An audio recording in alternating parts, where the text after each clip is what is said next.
Hello, my name's Jade and today I'm going to be talking about all the books I read in April. I read 7 books in April. 2 of them were poetry collections, 1 of them was a non-fiction, and thus 4 were novels. Pretty slow reading month, I think. There were a couple good ones in there though, so let's get into it. First book I finished in April was A Mind Full of Murder by Derek Landy. This is the newest installment in the Skullduggery Pleasant series, phase 3. This is the start of a trilogy. I believe this trilogy is going to be more like murder mystery focused. This one had a murder mystery focus, which I really loved, and that's kind of how Skullduggery began, so it's nice like going back to our roots. And I feel like I heard him talk about in his podcast how he was going to try and make it so that the audience might be able to figure out the mystery before Valkyrie and Skullduggery.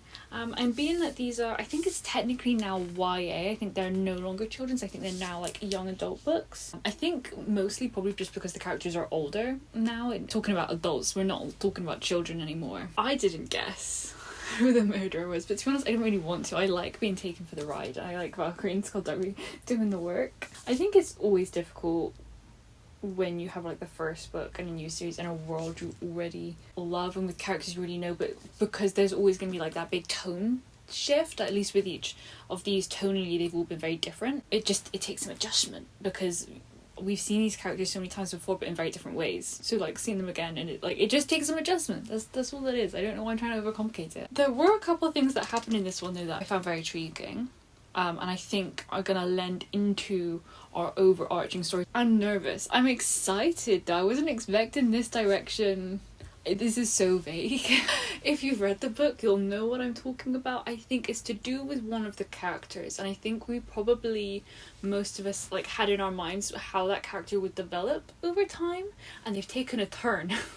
It's not that way, and it's freaking me out a little bit, but I see potential for a really interesting story. It does make me think how that's going to fit into 3 books. I know Derek also said that these books are going to be a little bit shorter because he noticed he was printing these really big books and they're more expensive to print, they're harder to keep hold of, they take longer to read. But that makes me a little bit nervous, especially if this ends up being like the last phase in the Skullduggery series. It's like the smallest one, both in terms of like number of books and how long those books are, and also the stakes feel much lower because we're back to like murder mysteries. We're not talking about these like epic scales necessarily. We're very much dealing with the fallouts of the series that came before this one though, so I'm finding all that interesting. I enjoyed it. I didn't love it. I think I probably liked it better than I liked Resurrection, maybe, but then I went in with super low expectations. I just wanted a good time with Val and Skullduggery, and I had that. That was achieved. I love these characters. Skullduggery Pleasant is my actual happy place. If you have no idea what Skullduggery Pleasant is, and you're like, wait, I'm so confused, I'm gonna link a video where I describe and break down the first original series in the description. Might have a playlist actually. I might make a playlist if I don't have one, where I talk about all of the Skullduggery books in phase 2 as well. I would have talked about them in separate wrap-ups. I'll make a playlist where I talk about all the Skullduggery books. I really want to do a video where I rank the Skullduggery Pleasant books because it's one of my favorite series. I recently posted a video where I talk about my favorite series, and I've already ranked Sarah J Maas's books, and those are some of my other favorite series. Then next up we have one of the poetry collections, and that is Feminine Gospels by Carol Ann Duffy. I read The World's Wife by Carol Ann Duffy last year at some point, and I really enjoyed it. I'm on something of a poetry exploration journey. I want to try a bunch of different poets, a bunch of different types of poetry, and see what intrigues me the most. Like, I love the idea of reading poetry, but I don't think I found my niche yet.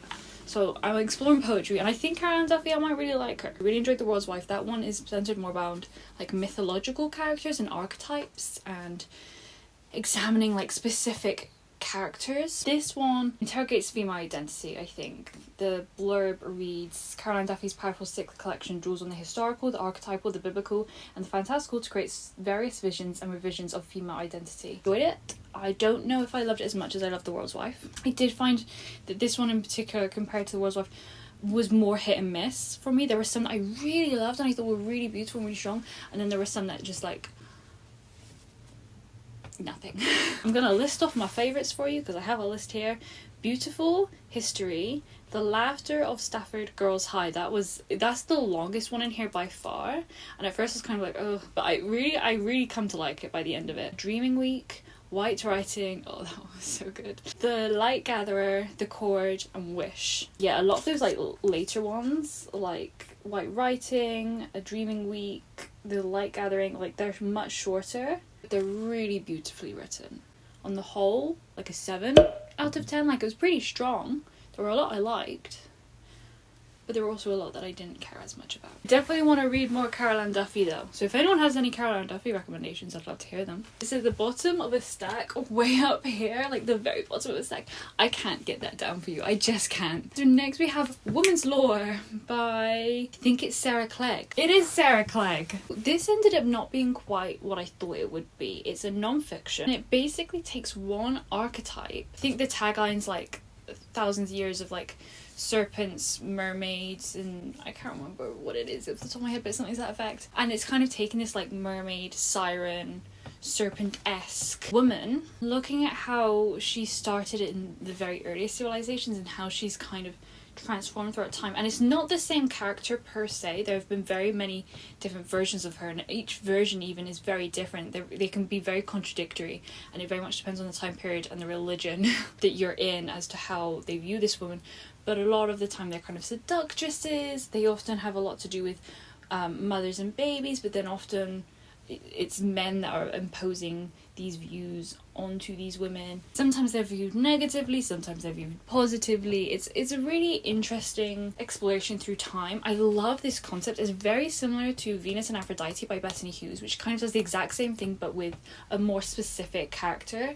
Or it looks at how Venus / Aphrodite, probably like how she had her roots in Ishtar and much older Eastern goddesses. Whereas I thought it was just kind of like going to be about a bunch of different kinds of lore. I didn't know it was going to be so specific, but I did really like that. I found it fascinating.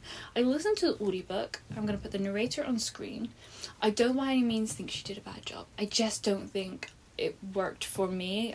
The pacing was a little off. You know how sometimes audiobooks, like, you have to speed up really quickly because there'll be these big pauses, but then they speak so fast I can't understand them, but then when I slow it down there's these massive gaps, and so I think I struggled with it a little bit for that. But typically I do prefer to audiobook non-fiction. There are exceptions, of course, and the audiobook didn't include the footnotes either, which I was really interested in, so it took me longer to read it than I think it potentially could have if the audiobook had been formatted slightly different. It felt fairly dense. I don't think it's like the most accessible non-fiction book ever, but it's also not the most, like, I read denser. I feel like it's a nice middle ground. It was really well written. There was some humour to it, but it didn't translate very well in the audiobook. I think a lot of my problems stem from the audiobook and my experience. On the whole, I do think it's really fascinating. I learned a lot, and I don't think I'm ever going to think of like mermaids and sirens and that kind of person quite the same way again. It was fascinating, and if you're interested in mermaids or sirens or women archetypes throughout history, I highly recommend it. I'm definitely going to look out for whatever Sarah Clegg writes next. My experience was just a little bit wonky. I think on the whole I'd give it like a 7 out of 10. I think removing my experience I could probably bump it up to like an 8 or so, but just because of the problems I had, I personally would give it a 7 out of 10. So next up we have, without a doubt, my favourite book that I read this month. I think if I had to pick a top 3 of the year, I feel like it would be in the top 3. It's funny because it's one of those books that I take a step back and I'm like, why do I love this so much? Like, I don't know if it's like the best written ever. I don't know if the story's like super, super, super complex, but I just enjoyed it so much. I just had so much love for it. I was obsessed with it when I was reading it. I do own this one as well, but I'm just now realising that I've lent it to my mother. I have the dust jacket, and that is Song of the Huntress by Lucy Holland. Should I hold the dust jacket? I'm just going to put a picture. I love this cover, and I love the cover for Sister Song. Lucy Holland wrote Sister Song, which I have read, and I would have talked about it in whatever wrap-up it was that I read it in, so I'll link that down below if you want to hear my thoughts on Sister Song. Spoiler alert, I did really like it. I liked it a lot more than I was expecting, and as you can probably tell, I think I had a very similar relationship with this one. I wasn't expecting for it to take over my everything like that. So Lucy Holland writes historical fantasy fiction. It's not high fantasy though, it's more like magical realism, I would say. It's just like a little sprinkling of magic, and it's very much tied in with lore because these books are set back in ye old day. I don't actually know when Sister Song was set off the top of my head. This one takes place, I'm pretty sure, CE, yes. And they are ever so slightly connected. They technically take place within the same like world. And the magic system's very much rooted into nature, and their lore is like in around the time when, well, Sister Song takes place in around the time when the Saxons are invading. And then in Song of the Huntress, the Saxons have more or less taken up roots, and it's now like the Britons that are kind of on the peripherals. It's about, it's really hard. It's very slow, this one. My mom's really struggling with it, and she's only reading it because I loved it so much. And I keep telling her to give up on it and she won't.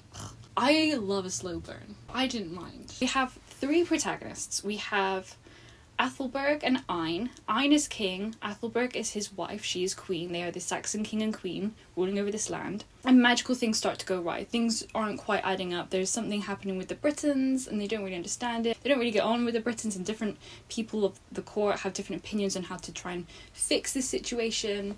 Ethelberg and Ein's marriage is also kind of a little bit rocky at this time. Ethelberg is a very strong queen. She fights a lot, whereas Ein stays in the court most of the time, and it's kind of creating a rift. And they also just have some personal things happening, which I loved. And then we also have Herla. Herla is the leader of the Wild Hunt, which is a story that was mentioned in Sister Song, but you probably have heard of the Wild Hunt at some point. And in this version, they are a woman, and they've been tricked into situations, predicament, and they want out. And they ended up getting tied in with this situation, and it's just so good. I loved all 3 of these characters so hard. Ein and Herla were my favourite, which is so funny given the dynamics of this book. It's queer. Ein I just wanted to wrap him up in a little blanket and give him a big hug. He was so sweet. I loved him so much. But then Herla, I loved Herla so much. I loved Herla and Ethelberg's dynamic.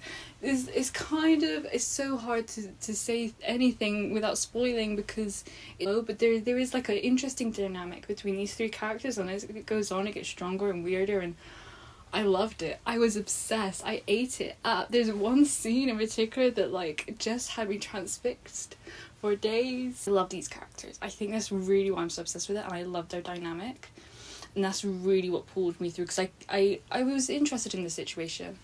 I love the time period. I love the way they're written. I love the magic system. They've all got so much heart to them, but I do think the shining light, the biggest strength of Lucy Holland's books are the characters, and the way you can just really dig deep into them and how interesting and complicated they are. They're so good. They're so good. They mentioned Constantine a couple times, and every time they did, I squealed. Yeah, I think I'm gonna have to give it a 9.5 out of 10. It's not a 10 out of 10. This is the thing. I logically know that I don't think it's like the best book I've ever, I don't think it's god tier. But I was so obsessed with it. I don't know if I can give it anything lower than a 9.5. Maybe a 9, but I gave Sister Song a 9, and I liked it more than I liked Sister Song.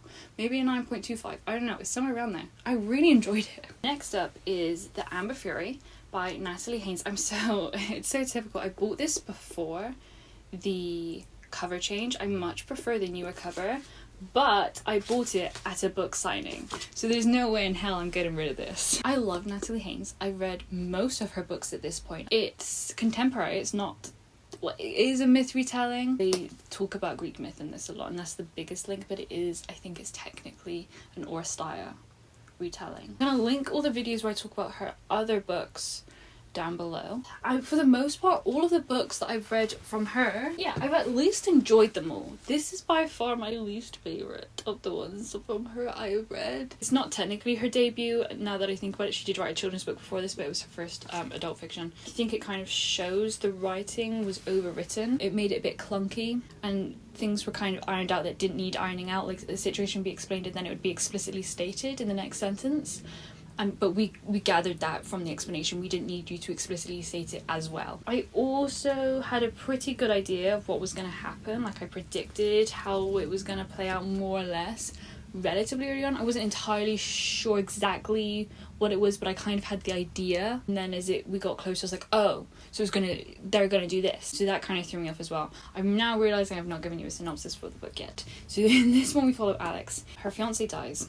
It just breaks her a little bit, and so she quits her job and she moves to Edinburgh and she starts a new job at a pupil referral unit where they basically teach kids whose behaviour is so bad they can't be taught in schools. She teaches them drama therapy, and she decides to start teaching them myths, tragedies, because it's the only thing that holds their interest. There was a certain atmosphere, and since finishing it I do miss it. It does kind of have that dark academia tone to it. It's set in Edinburgh, feels very contemporary, like the classroom feels like kind of grim but in a very modern contemporary way, but it does have that dark academia feeling to it. As they're talking about tragedies, the themes of the tragedies are very cleverly woven in. I think that was done quite subtly a lot of the time. The way it's technically a retelling of the Orsai, but if you didn't know the Orsai very well, like I don't think a lot of people would like pick up on that. And on the whole, I didn't enjoy spending my time here. I do kind of miss it. Then it was also predictable, and it just kind of left me feeling a little bit disappointed. Without that kind of like shock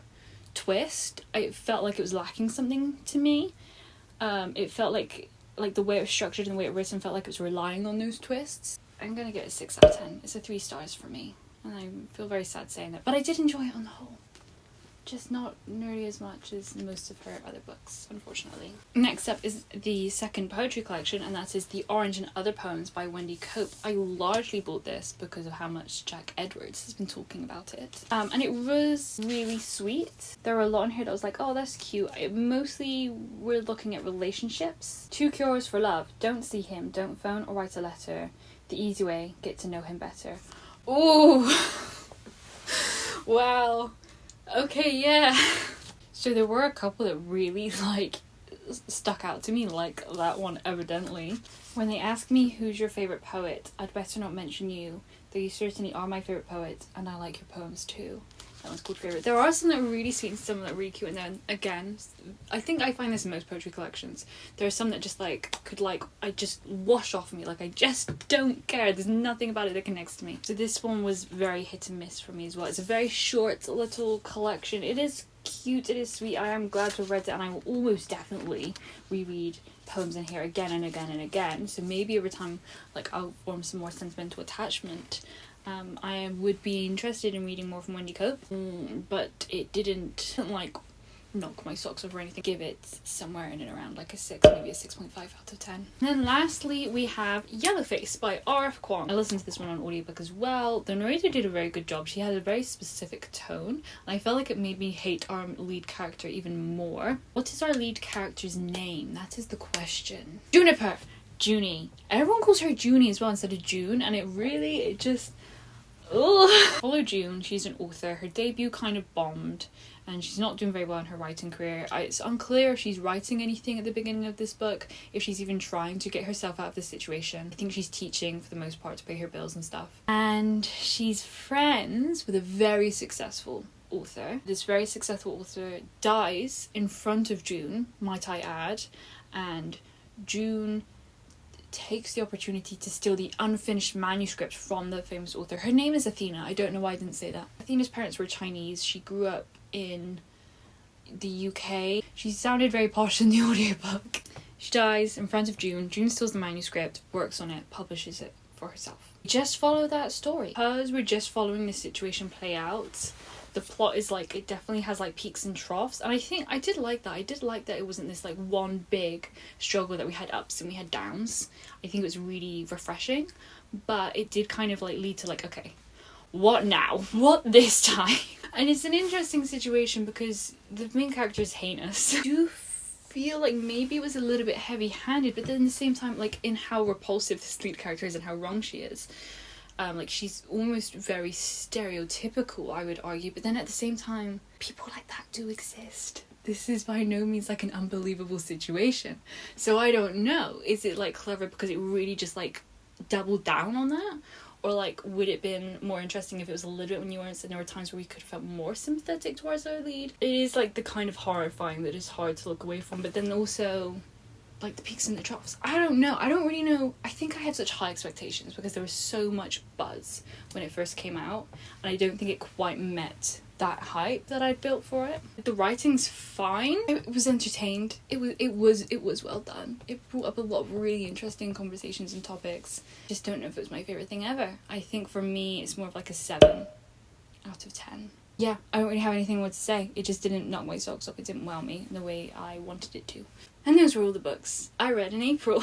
On that note, I would love to hear the books that you read in April. What was your favourite book you read last month? And that is all I have for this video. Thank you so much for watching. I hope you have an amazing morning, afternoon, evening / night. My name's Jade. I hope I see you again next time. Goodbye!